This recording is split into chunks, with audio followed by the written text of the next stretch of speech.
ಮುಜುಗರದ ಸ್ಥಿತಿ ಉಂಟಾಗತ್ತೆ ಅಥವಾ ಭಯ, ತುಂಬಾ ಉದ್ವೇಗ ಎಲ್ಲ ಉಂಟಾಗತ್ತೆ. ಸೋಷಿಯಲೈಸ್ ಆಗೋದನ್ನ ಅವರು ಬಿಟ್ಟು ಬಿಡ್ತಾರೆ. ತಮ್ಮನ್ನ ಮನೆ ಒಳಗೆ ಕೂಡ ಹಾಕೊಳ್ತಾರೆ. ಅಯ್ಯೋ, ನಾನ್ ಮಾತಾಡಿದ್ರೆ ನಗಾಡಿದ್ರೆ ಎಲ್ಲರಿಗೂ ಗೊತ್ತಾಗತ್ತೆ, ಯಾಕಂದ್ರೆ ಮುಖ ಅಲ್ವಾ.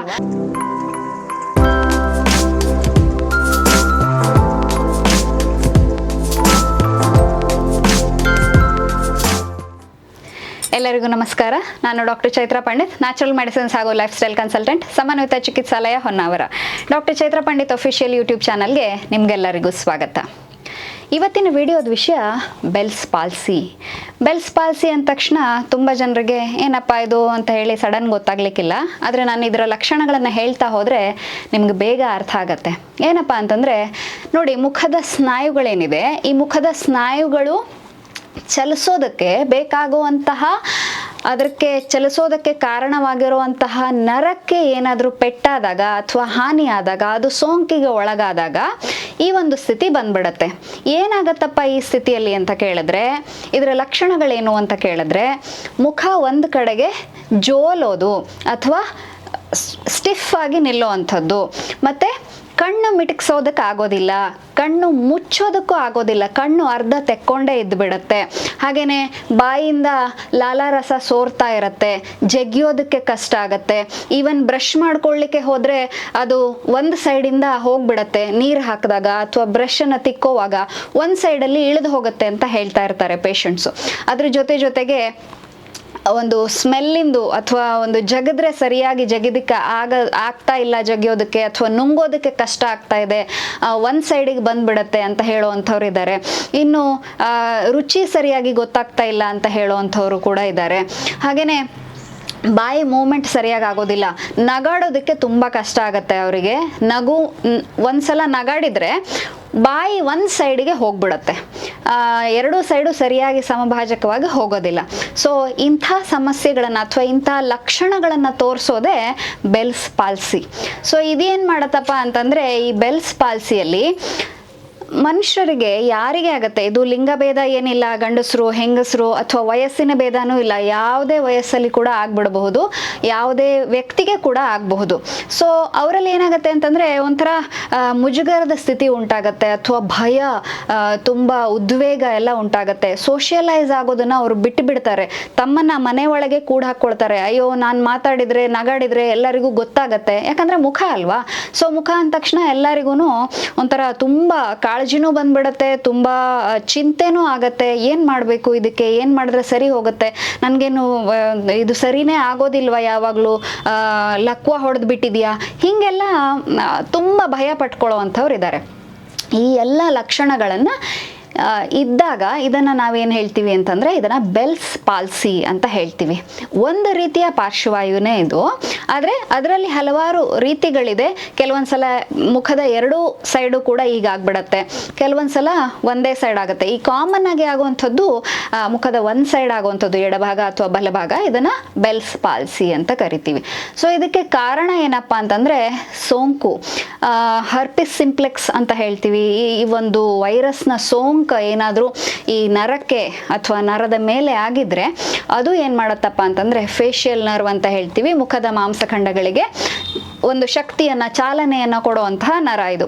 ಸೊ ಇದಕ್ಕೆ ಏನಾದರೂ ಸೋಂಕಾಗದಾಗ ಈ ಥರ ಒಂದು ಬೆಲ್ಸ್ ಪಾಲ್ಸಿ ಆಗುವಂಥ ಚಾನ್ಸಸ್ ಇರುತ್ತೆ. ಅಥವಾ ಅದ್ರ ಮೇಲೆ ಏನಾದರೂ ಒತ್ತಡ ಬಿದ್ದರೆ, ಮೇಲಿಂದ ಏನೋ ಬಿದ್ದುಬಿಟ್ರು, ಆ ನರದ ಮೇಲೆ ಒತ್ತಡ ಆಯಿತು, ಆವಾಗ ಕೂಡ ಇಂಥ ಆಗುವಂಥ ಚಾನ್ಸಸ್ ಇರುತ್ತೆ. ಇಲ್ಲ ಅಂತಂದರೆ ಸಡನ್ ಗಾಳಿಗೆ ಎಕ್ಸ್ಪೋಜರ್ ಆದರೂ, ಎಲ್ಲೋ ಟ್ರೈನಲ್ಲೋ ಬಸ್ಸಲ್ಲೋ ಹೋಗ್ತಾ ಇರ್ತಾರೆ, ಸೊ ಸಡನ್ ತುಂಬ ಗಂಟೆಗಳು ತುಂಬ ಸಿವಿಯರ್ ಆಗಿ ಗಾಳಿಗೆ ಎಕ್ಸ್ಪೋಜರ್ ಆದರೂ, ಕಿವಿಯಲ್ಲಿ ಒಂದು ಸೈಡಿಂದ ಕಿವಿಗೆ ಅಂತಂದ್ರೂ ಇಂಥ ಆಗೋ ಚಾನ್ಸಸ್ ಇದೆ. ಯಾಕಂದರೆ ನನಗೆ ಬಂದಿರೋ ಒಬ್ಬರು ಪೇಷಂಟು ಹಾಗೆ ಒಂದು 3-4 ಗಂಟೆಗಳ ಕಾಲ ಬಸ್ಸಲ್ಲಿ ಹೋಗ್ತಾ ಇದ್ದಾಗ ನೆಕ್ಸ್ಟ್ ಡೇ ಅವರಿಗೆ ಈ ಸಮಸ್ಯೆ ಆಗಿಬಿಟ್ಟಿತ್ತು.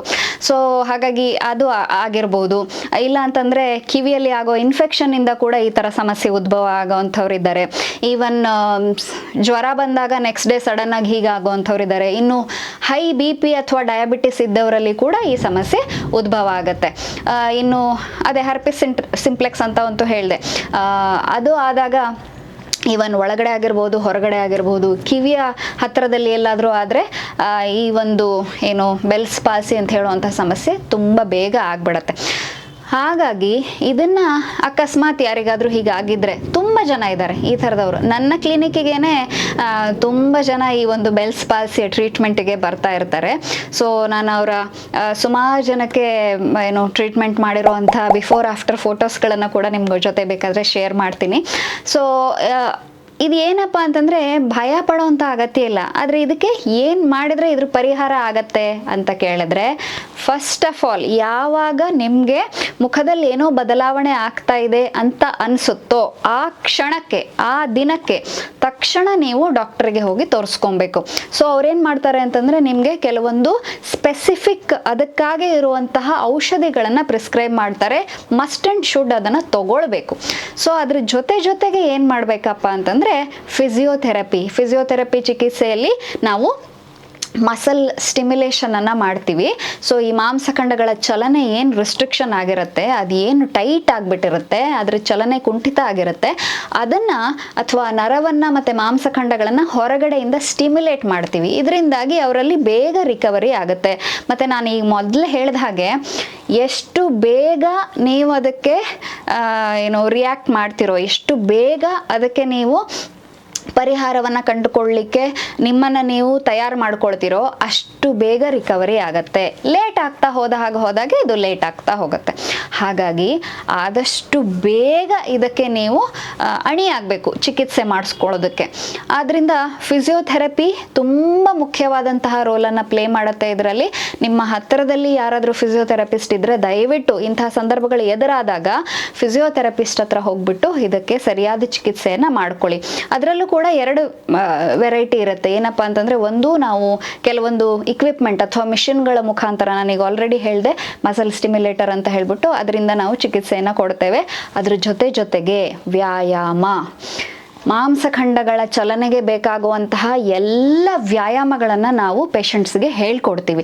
ಸೊ ಇದರಿಂದಾಗಿ ತುಂಬ ಬೇಗ ರಿಕವರ್ ಆಗುತ್ತೆ. ಎಷ್ಟು ಅವರು ಆ ವ್ಯಾಯಾಮಗಳನ್ನು ಮಾಡ್ತಾ ಹೋಗ್ತಾರೋ ಅಷ್ಟು ಬೇಗ ರಿಕವರಿ ಆಗ್ತಾ ಬರುತ್ತೆ. ಈವನ್ 4-5 ಡೇಸಲ್ಲಿ ಕಂಪ್ಲೀಟ್ ರಿಕವರಿ ಸಿಕ್ಕಿರುವಂಥ ಕೇಸಸ್ ಕೂಡ ನನ್ನ ಹತ್ರ ಇದೆ. ಆದರೆ ತುಂಬ ಲೇಟಾಗಿ ಬಂದಿದ್ದರೆ 15 ದಿನ ಹಿಡಿದಿದ್ದು ಇದೆ ಟ್ರೀಟ್ಮೆಂಟ್, ಅಂದರೆ ರಿಕವರಿ ಆಗೋದಕ್ಕೆ. ಕಣ್ಣು ಮುಚ್ಚೋದಕ್ಕೆ ಬರೋದಿಲ್ಲ, 15 ದಿನ ಆಗೋಗಿದೆ, ಅಷ್ಟರ ನಂತರ ಬಂದಿದ್ದಾರೆ ಅಂತಂದರೆ ಸ್ವಲ್ಪ ಡಿಲೇ ಆಗುತ್ತೆ ಅದರ ಚಿಕಿತ್ಸೆಯನ್ನು ಅಥವಾ ಅದರ ಪರಿಣಾಮವನ್ನು ನಾವು ನೋಡೋದಕ್ಕೆ. ಆದರೆ ಇದು ಸೆಲ್ಫ್ ಲಿಮಿಟಿಂಗ್ ಕೂಡ ಹೌದು, ಜೊತೆಗೆ ಬೇಗ ರಿಕವರಿ ಆಗುವಂಥದ್ದು ಕೂಡ ಹೌದು. ಇದು ಲಕ್ವ ಅಥವಾ ಪಾರ್ಶ್ವವಾಯು ಬಾಡಿಯಲ್ಲಿ ಏನಾಗುತ್ತೋ ಆ ಥರದ್ದೇನಲ್ಲ. ಹಾಗಾಗಿ ಯಾರೂ ಭಯ ಪಡೋವಂಥ ಕೆಲಸ ಇಲ್ಲ. ಆದರೆ ಎಷ್ಟು ಬೇಗ ನೀವು ಅದನ್ನು ತೋರಿಸ್ಕೊಳ್ತೀರೋ ಅಷ್ಟು ಬೇಗ ರಿಕವರಿ ಆಗುತ್ತೆ. ಆದ್ದರಿಂದ ಈ ಒಂದು ಫಿಸಿಯೋಥೆರಪಿಯ ಚಿಕಿತ್ಸೆ ಜೊತೆಗೆ ವ್ಯಾಯಾಮಗಳನ್ನು ತುಂಬ ಚೆನ್ನಾಗಿ ಮಾಡ್ಕೊಂಡು ಹೋಗಬೇಕು. ಇದಕ್ಕೆ ಬೇಕಾಗುವಂತಹ ವ್ಯಾಯಾಮಗಳೇನಾದರೂ ನಿಮ್ಗೆ ಅಗತ್ಯ ಇದೆ ಅಂತಂದರೆ ದಯವಿಟ್ಟು ನನಗೆ ಕಾಮೆಂಟ್ ಬಾಕ್ಸಲ್ಲಿ ನೀವು ಬರೆದು ತಿಳಿಸಿ. ನಾನು ಮುಂದಿನ ಒಂದು ವಿಡಿಯೋದಲ್ಲಿ ಈ ಬೆಲ್ಸ್ ಪಾಲ್ಸಿ ಅಥವಾ ಮುಖದ ಪಾರ್ಶ್ವವಾಯುಗೆ ಬೇಕಾಗಿರುವಂಥ ಎಲ್ಲ ವ್ಯಾಯಾಮಗಳನ್ನು ನಿಮ್ಮ ಜೊತೆಗೆ ಶೇರ್ ಮಾಡ್ಕೊಳ್ತೀನಿ. ನಾನು ನನ್ನ ಪೇಷಂಟ್ಸಿಗೆ ಏನು ಹೇಳ್ಕೊಡ್ತೀನಲ್ವ, ಸೊ ಅದರಲ್ಲಿ ಇರುವಂತಹ ವ್ಯಾಯಾಮಗಳನ್ನು ನಿಮಗೆ ಹೇಳ್ಕೊಡ್ತೀನಿ. ಇನ್ನು ನೆಕ್ಸ್ಟ್ ಏನು ಮಾಡ್ಬೋದಪ್ಪ ಅಂತಂದರೆ ಮಸಾಜ್. ಸೊ ಒಂದು ಸ್ವಲ್ಪ ತೆಂಗಿನ ಎಣ್ಣೆಯನ್ನು ತೊಗೊಂಡ್ಬಿಟ್ಟು ಕೆಳಗಡೆಯಿಂದ, ಮುಖ ಅಕಸ್ಮಾತ್ ಜೋತು ಬಿದ್ದಿದ್ರೆ ಅದನ್ನು ಕೆಳಗಡೆಯಿಂದ ಮೇಲ್ಭಾಗಕ್ಕೆ ಎತ್ತಿ ಕೊಡುವಂತಹ, ಲಿಫ್ಟ್ ಮಾಡುವಂತಹ ಮೂಮೆಂಟ್ಸ್ಗಳನ್ನು ನೀವು ಮಾಡಬೇಕಾಗತ್ತೆ. ಸೊ ಇದನ್ನು ಯಾಕೆ ಎಣ್ಣೆ ಅಂತಂದರೆ ಜಸ್ಟ್ ಫಾರ್ ದ ಲ್ಯೂಬ್ರಿಕೇಷನ್ ಅಷ್ಟೇ. ಡ್ರೈ ಮಾಡೋದ್ರಿಂದ ಸ್ವಲ್ಪ ನೋವು, ಕೆಲವರಲ್ಲಿ ಆ ಲಕ್ಷಣಗಳಲ್ಲಿ ಕಿವಿ ನೋವು ಅಥವಾ ಕಿವಿ ಹಿಂದೆ ಕಿವಿ ಮುಂದೆ ನೋವು ಇರಬಹುದು, ಕೆನ್ನೆಗಳಲ್ಲಿ ನೋವು ಇರುತ್ತೆ.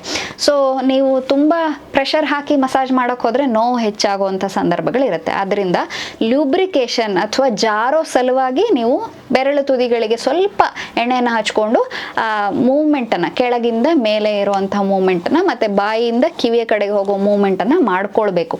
ಇದರಿಂದಾಗಿ ನಾವು ಆ ಮಾಂಸಖಂಡಗಳಲ್ಲಿ ಹೆಚ್ಚಿನ ಒಂದು ಸರ್ಕ್ಯುಲೇಷನನ್ನು ಆಗೋ ಹಾಗೆ ಮಾಡಬಹುದು, ಆ ಮಾಂಸಖಂಡಗಳು ಸ್ಟ್ರೆಚ್ ಆಗೋ ಹಾಗೆ ಮಾಡಬಹುದು. ಇದರಿಂದಾಗಿ ಮಾಂಸಖಂಡಗಳ ಮೂವ್ಮೆಂಟ್ ಸರಿಯಾಗ್ತಾ ಬಂತು ಅಂತಂದರೆ ಈವನ್ ಹುಬ್ಬಿನ, ಕಣ್ಣಿನ ಆ್ಯಂಗಲ್ ಆಫ್ ಮೌತ್ ಅಂತ ಹೇಳ್ತೀವಿ, ಬಾಯಿ ಆ್ಯಂಗಲಿನ ಮತ್ತು ಮೂಗಿನ ಎಲ್ಲ ಒಂದು ಮಾಂಸಖಂಡಗಳು ಅದು ಸರಿಯಾಗಿ ಆ್ಯಕ್ಷನ್ ಆಗೋ ಹಾಗೆ ಮಾಡುವಂತಹ ಎಲ್ಲ ಮಾಂಸಖಂಡಗಳ ಚಲನೆಯನ್ನು ಸರಿಯಾಗಿ ಮಾಡ್ಕೊಳ್ಳೋದಕ್ಕೆ ತುಂಬ ಸಹಾಯ ಆಗುತ್ತೆ. ಸೊ ಆದ್ದರಿಂದ ನೆನಪಿಡಿ, ಬೆಲ್ಸ್ ಪಾಲ್ಸಿ ಅಥವಾ ಮುಖದ ಪಾರ್ಶ್ವವಾಯು ಏನಿದೆ ಇದನ್ನು ಸರಿ ಮಾಡ್ಕೊಳ್ಬಹುದು.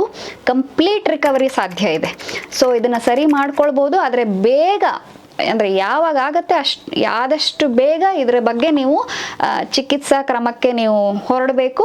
ಅದ್ರ ಜೊತೆಗೆ ವ್ಯಾಯಾಮ, ಫಿಸಿಯೋಥೆರಪಿ ಮತ್ತು ವ್ಯಾಯಾಮ ತುಂಬ ಮುಖ್ಯ. ಸೊ ಇದರ ಬಗ್ಗೆ ನೀವು ಹೆಚ್ಚಿನ ಗಮನವನ್ನು ಕೊಡಬೇಕು. ಇಂಥದ್ದೇ ಹಲವಾರು ಮಾಹಿತಿಯುಕ್ತ ವಿಷಯದೊಂದಿಗೆ ಮುಂದಿನ ವಿಡಿಯೋದಲ್ಲಿ ನಿಮ್ಮನ್ನು ಭೇಟಿಯಾಗ್ತೇನೆ. ಆರೋಗ್ಯವಾಗಿರಿ, ನಗ್ನಾಗ್ತಾ ಇರಿ. ಧನ್ಯವಾದಗಳು. ನಮಸ್ಕಾರ.